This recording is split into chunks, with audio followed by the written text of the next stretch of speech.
Well, guys, after waiting an entire season, the secret is finally out, but that does not mean that anything is resolved.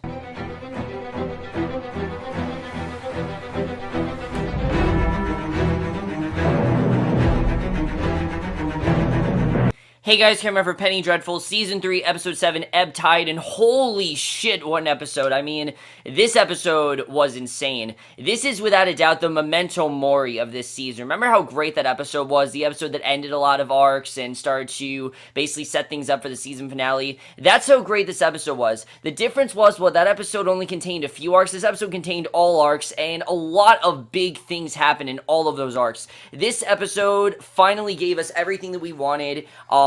Pretty much showed how great the show can be. It was scary, it was shocking, and really went to some very surprising directions I'm very happy the show did go into, but it's also a reunion type episode because finally, all of our characters are going back to London, and the characters that have been away from London, either they're headed back there or they're already there, and that was awesome seeing this episode. I really enjoyed the way that was done, but let's just get into this episode because there was a lot to talk about, and I am so hyped for next week's finale just from the likes of this episode.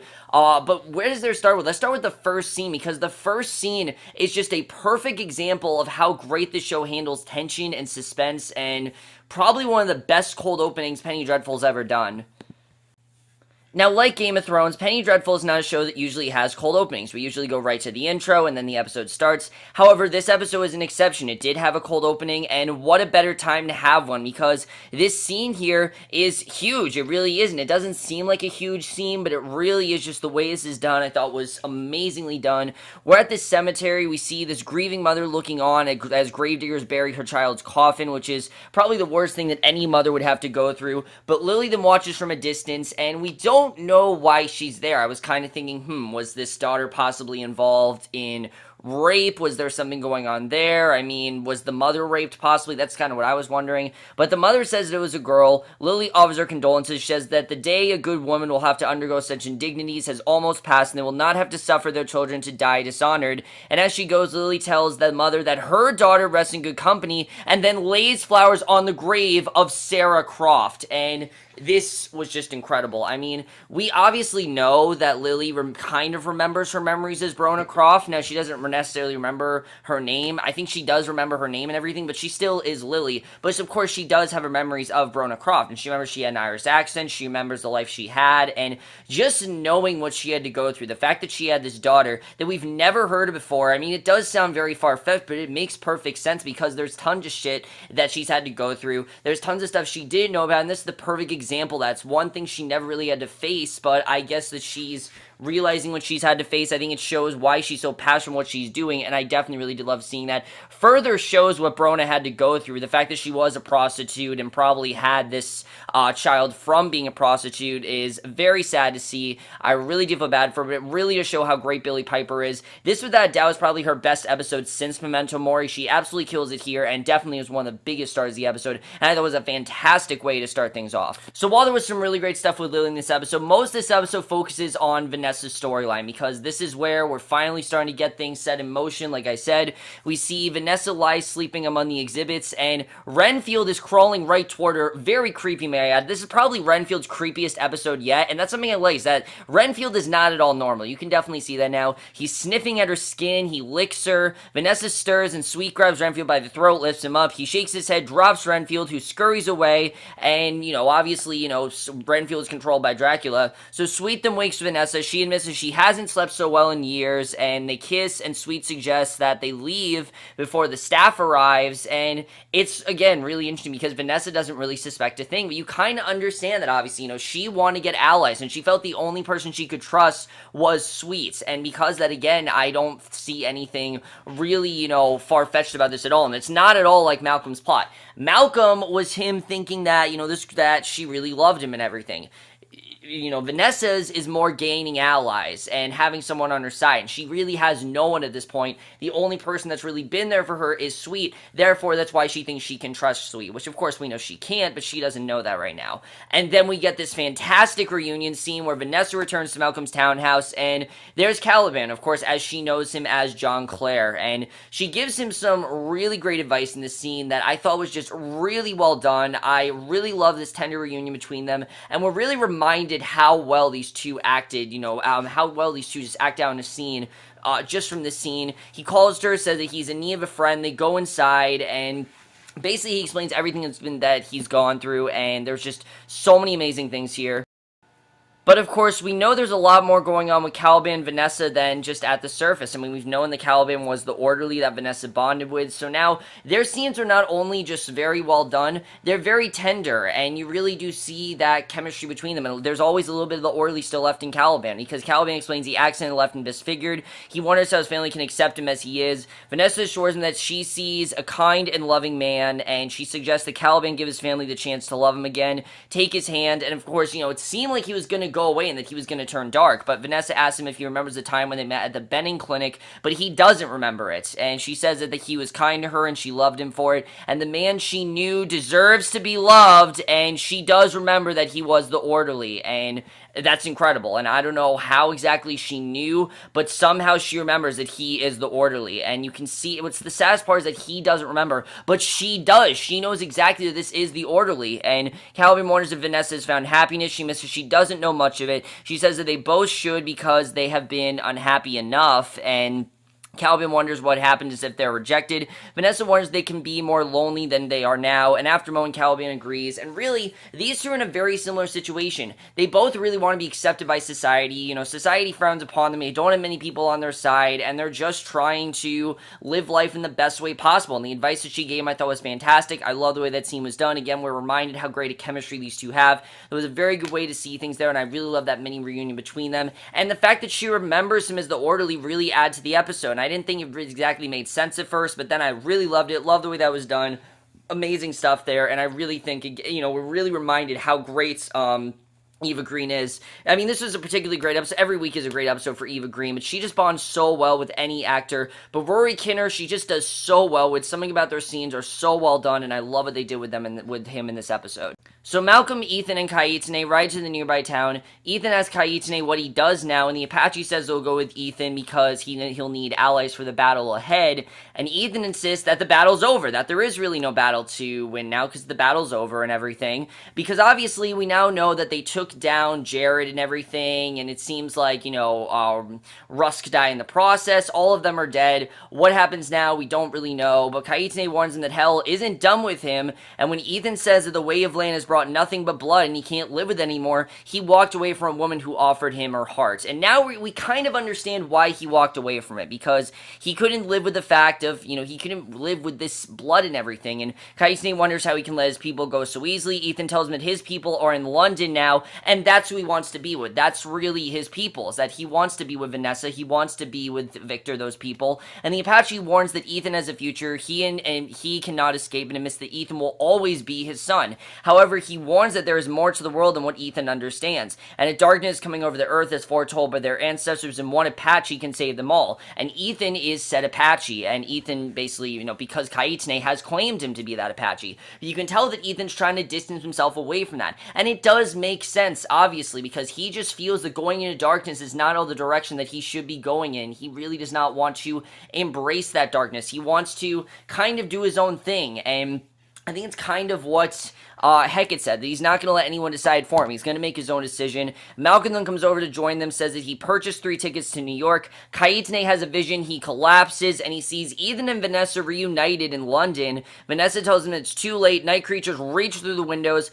Kaitane tells Ethan that what he saw warns that Vanessa's in danger, and that they have to go back immediately, that Vanessa is definitely in danger. They're definitely not going back to New York. They are, in fact, going back to England and, to London. That's where they need to go, because obviously Vanessa's in danger, and that's probably the worst thing that Ethan could think of. Now, am I thinking that Ethan and Vanessa are getting back together? I don't know. I don't think that they're going to be friends. I think they're more friends. I don't really think he wants to. I mean, he just had that whole thing with Hecate. I'm not really sure if he's going to get back with Vanessa. Maybe he will, maybe he won't. Either way, very well done scene. Really like the way that was done. I thought that was really good overall.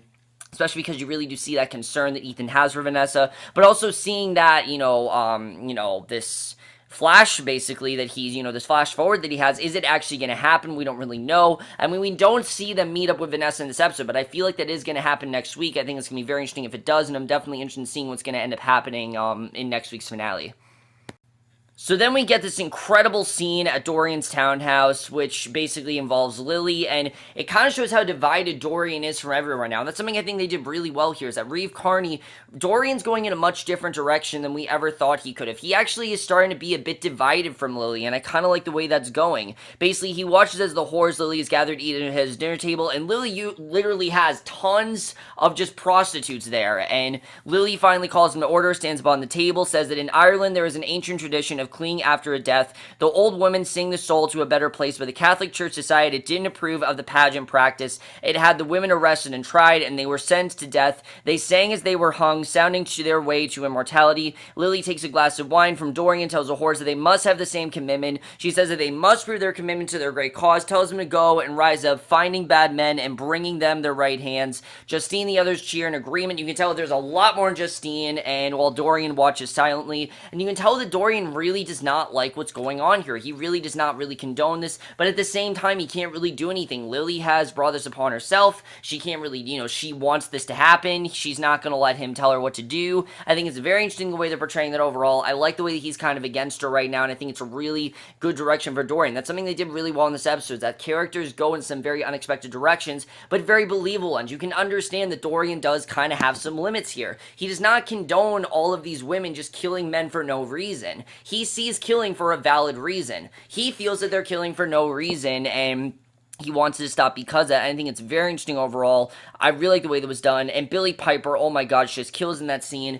I don't know why she hasn't won an Emmy yet. I mean, this was probably her best scene since that monologue when she finally awoke as that Lily that we've seen throughout this season. That really was her big scene, and this scene I think was just as big as that. I really hope Billie Piper finally gets that nomination, because it's about time. She deserves it, and she really is one of the best hidden gems of this show. I mean, Eva Green gets praised constantly, and she really is fantastic, but Billie Piper I really think is great, and she really has done some great work in these last 2 seasons, as shown in this scene.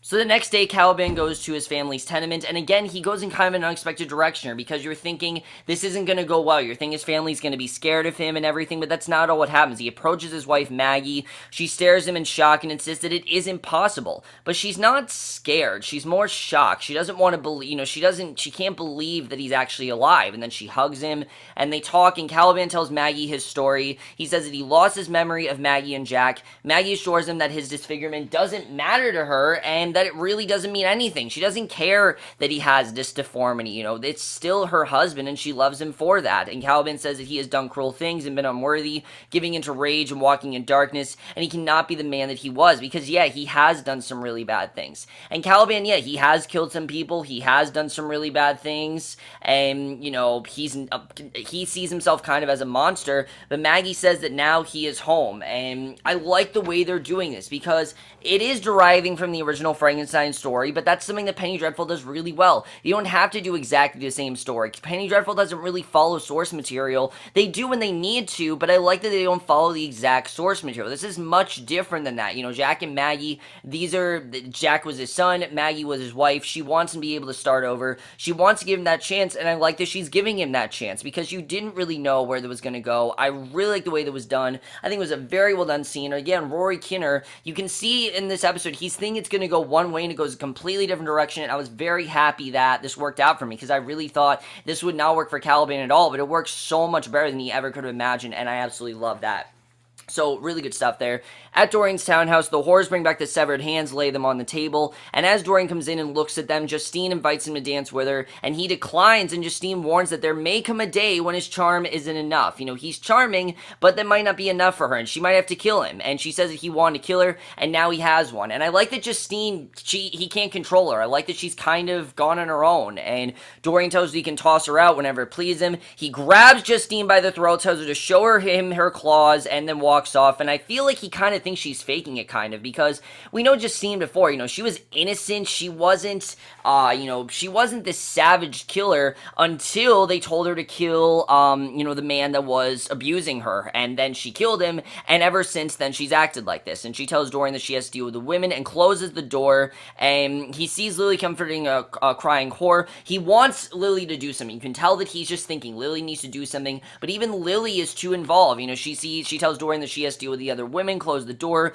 Dorian starts to go to his room, however, he turns back, goes outside instead, and I think it really just shows how divided he is right now. He doesn't want to have to interfere, he doesn't really want this to happen, but he doesn't really have a say. This was Lily's decision, and because of that, Lily is the one that makes the decisions. He really doesn't have a say in that. Kind of sucks that he doesn't, but he doesn't, and there's really nothing he can do, and I think he knows that there's really nothing he can do. So, unfortunately, as much as I think he'd love to kick all these women out and get them the hell out of there, there's really nothing that Dorian can do, and really this whole situation just really sucks for him.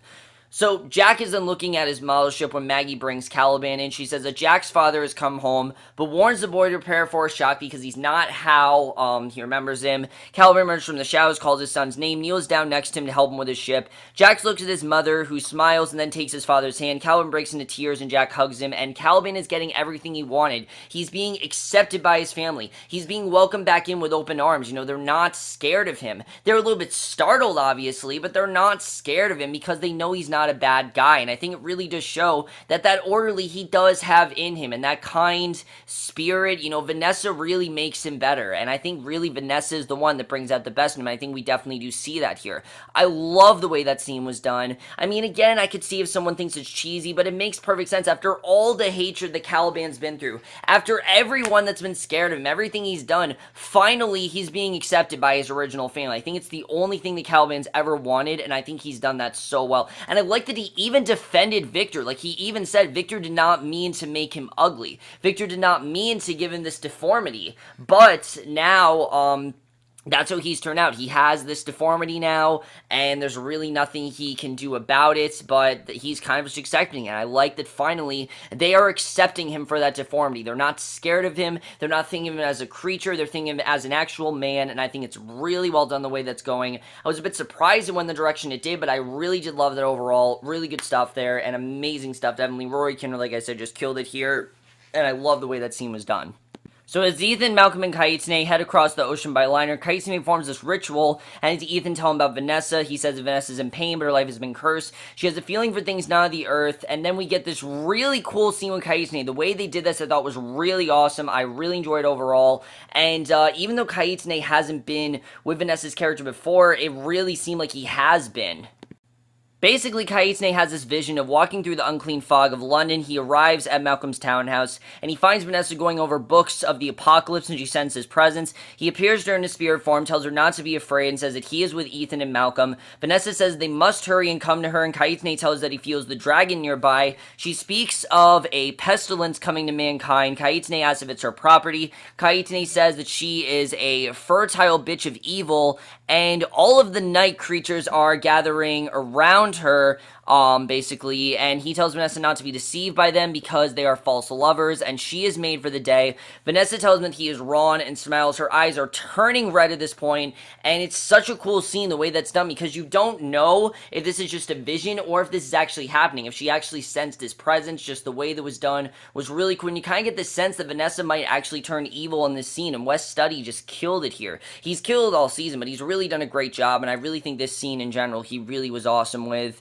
and I love the way that scene was done. So he then emerges from the vision, and he tells his companions that Vanessa is halfway the dragons already. He says that Malcolm must use all influence he has to leave the captain, speed the ship, and once Malcolm goes, Kaitsune asks Ethan to gather his bits and bones and make them quiet again, and goes to his bunk to reset, and the Apache says that one day Ethan will do the same thing with his real bones, and tells Ethan that he can see why he loves Vanessa. He can see what it is about her, that it is attractive to him, he can just see it, and however, he warns that she is damned, and I think he definitely is showing that, he can't be with Vanessa. I think we've already kind of established that Ethan can't be with Vanessa, but Ethan says that it won't happen while he walks the earth, and he's gonna make sure that things work out well for her, because he feels he's the Apache, and he's gonna be able to save her. I kind of feel like he's not, though. I feel like maybe Kaitsune might be that. I don't know, though, but Seward's then in her office, listening to her recordings of her sessions with Vanessa, and the way she's doing this, you can definitely tell that she is kind of believing what Vanessa's saying, but she kind of thinks something else, because Renfield comes in, startling her, claims that he left his billfold in his desk, and Seward says that Vanessa's, now we know obviously why he's there to investigate Vanessa, and Seward says that Vanessa's case is driving her mad, assumes that she's a split personality because she speaks to three people, and she feels that Vanessa has split personality disorder, and Renfield wonders what people she manifests. Seward tells him to go home, she won't admit what's going on, and She notes that he's pale, wonders if he's sick, and Renfield assures her that he'll be right as rain soon. Again, she can just tell that something is off about him. He's not acting like he usually does, and definitely something is off. She just can't really tell what it is, and I think it was a very well done scene. Really like the way that was done. But Catriona then arrives at Malcolm's townhouse. Of course, it was cool to see Catriona again. I like that we saw her last week, and it was awesome to see her here.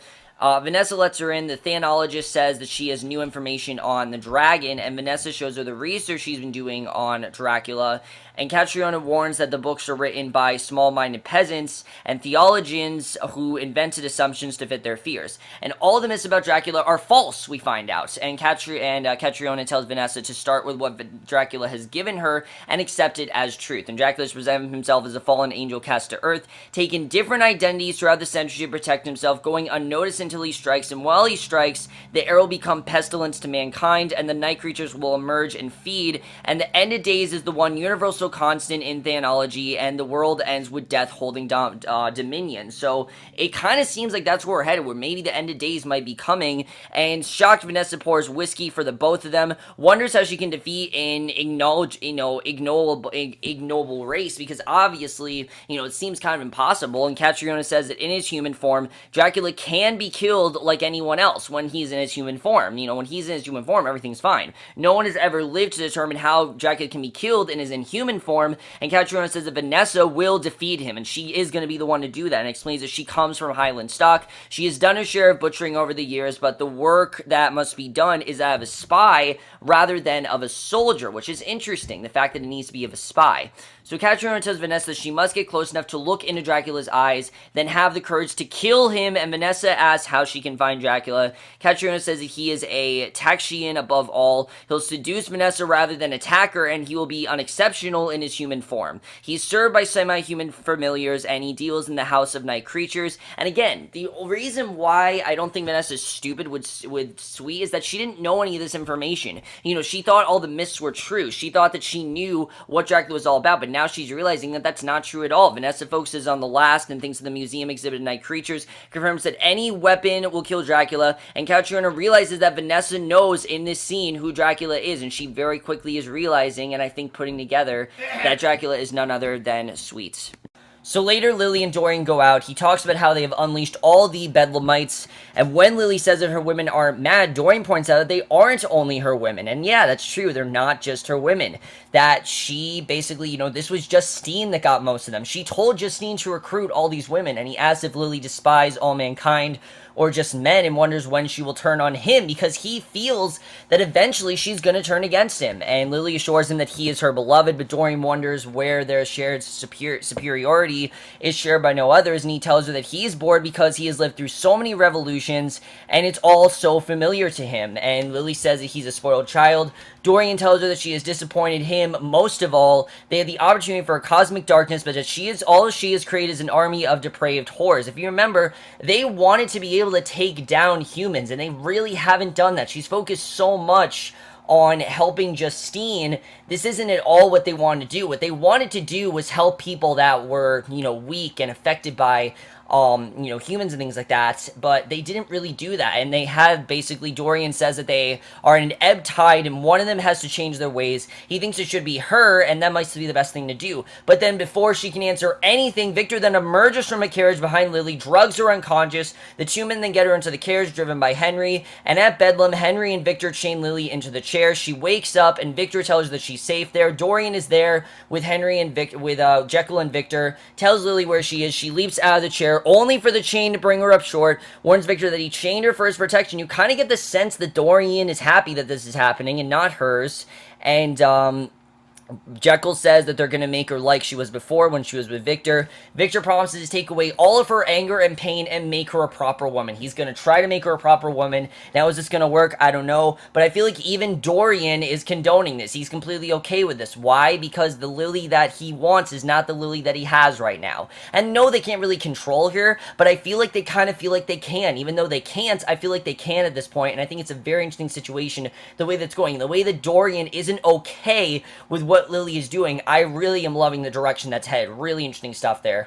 So on the liner, Ethan joins Malcolm on the deck. Malcolm admits that he should abhorred leaving his family and admits that he only cared about them when he was gone. And Ethan figures that Malcolm killed Jared was meant to be an act of mercy and admits that he couldn't pull the trigger. Malcolm tells him that he should be thankful that he still, because obviously, you know, Malcolm was the one that killed Jared. It wasn't Ethan. But Malcolm tells him that he should be thankful that he still has a soul and that he should never lose his kindness or become like him, because Jared became that way. You know, Jared was not a good guy. He really wasn't. And Ethan points out that his friend still has kindness because he spared Ethan the sin of patricide, and he admits that he thought he could kill his father because he is no stranger to night work. However, Malcolm wonders if Ethan would do things differently if he could, and even says that the only grace he has known was with Vanessa and Malcolm. Malcolm bids Ethan goodnight and leaves, and basically I think Ethan's trying to say that he wants to be a good man. He doesn't want to be this monster that Hecate told him to be. He wants to be his own person. He wants to find some sort of balance between those two, and I feel like he can only find that balance and have that goodness in him when he's with Malcolm or with Vanessa. I think it was a very well done scene, really good way it was done. But then we get the big reveal at the end of this episode. I love the way this scene was handled. Amazing stuff overall. Eva Green and whoever played Sweet just killing this next scene, and there's so much to get into. It was such a good ending, but let's just get into it.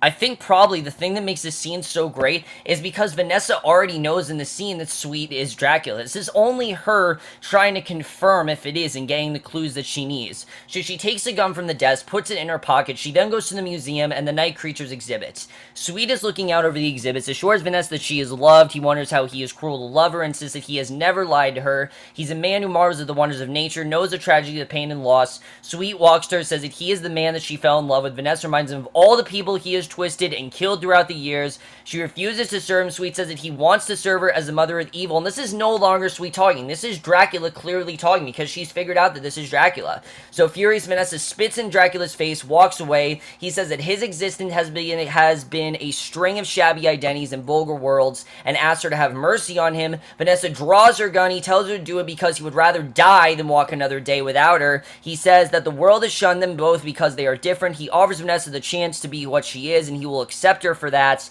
And honestly, I mean, you kind of do feel bad for me because he just wants Vanessa to love him, but crying Vanessa lowers her gun because he's doing everything that she wanted, and he's kind of weakening her. And Dracula says that she should try and be herself, not what others want her to be. He promises he will love her forever. Vanessa says that she accepts who she is, and with that, Sweet bites into her neck. Vanessa gasps in ecstasy, and even though she was there to kill him, she's not there to kill him in the end, because now he accepts her for who she is, and because he accepts her for who she is, that automatically stops her from killing, because that's everything she wants. She wants to be accepted for who she is. She doesn't want people to think of her as this monster. I think it was a perfect way in the episode. Amazing stuff there. I think perfectly done, but really what happens now, I have no idea. I think it was a perfect ending. Really creepy stuff, but also very sad as well, and very satisfying, because you really don't get the sense that Dracula is a bad guy. He's kind of just appealing to Vanessa and kind of giving in to her, but of course we know what he wants to do. We know that really he wants her to take down Lucifer, and really he's using her for that. You definitely get that sense,